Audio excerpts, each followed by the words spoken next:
Question. Tinanong po namin ng LGT Baptist Church members. Ano ang paborito? Top answers pala, sorry. So for our top answers for the next question po, we have 6 top answers. Ang tanong, ano ang paboritong sabihin ng magulang pag galit? Men, ay, sorry. Kami yan. Wait, paano ka? Ay, teka. Parehas, kanina ladies. Oh, since alam niyo naman yun. Okay, ang tanong po. Ulit. Ang tanong, paboritong sabihin ng magulang pag nagagalit? Ladies. Okay, ladies. Ano po ang paboritong sabihin ng magulang pag nagagalit? Umayos ka na. Okay. Parang natakot ako sa'yo. Umayos ka na! Our survey says,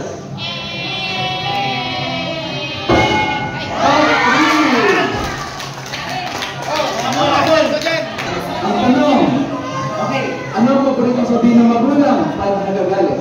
Kaka-cellphone mo yan. Kaka-cellphone mo yan!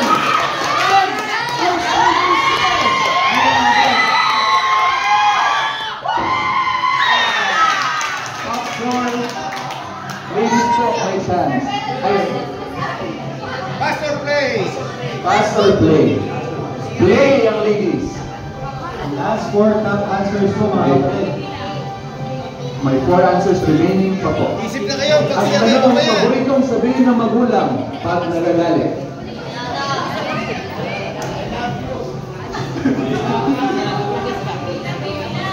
One, two, three. Bahala ka dyan. Bahala ka dyan. Our survey said.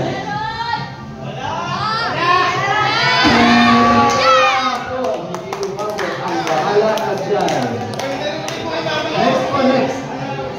Next po. Ang paboritong sabihin ng magulang pag nagagalit.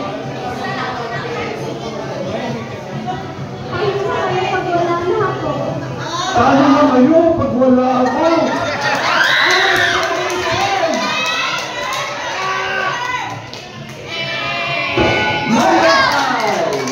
Wala naman nyo, pagpatay na ako.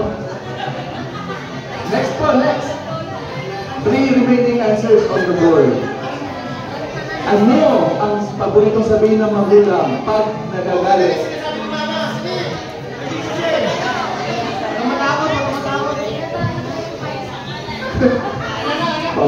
Tinatay daw ba ang pera?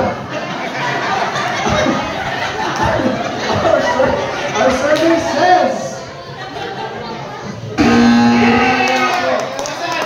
Last one for the ladies. Paboritong sabihin ng magulang pag nagagalit.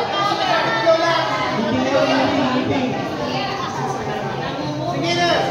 1, 2, 3. Papaluin kita. Sabi. Ano po ang sabi ng ating survey? Papaluin kita.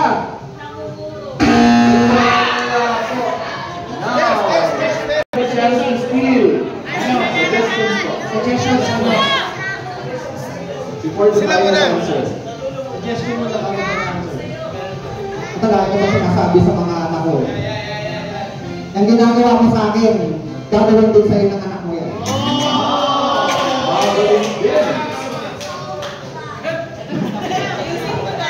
Anak-anak tatay niya.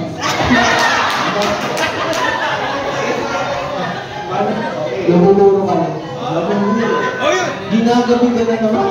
Ginagabi ka na naman. Ano ang inyong final answer? Final answer, namumuro ka na.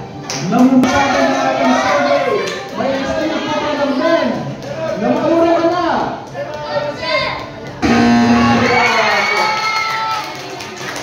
Tignan po natin ang ating remaining answers.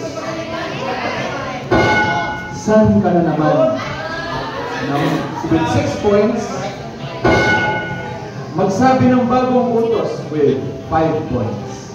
At ang top 6 po natin ay di ka kasi nakikinig. Okay. So, hindi po na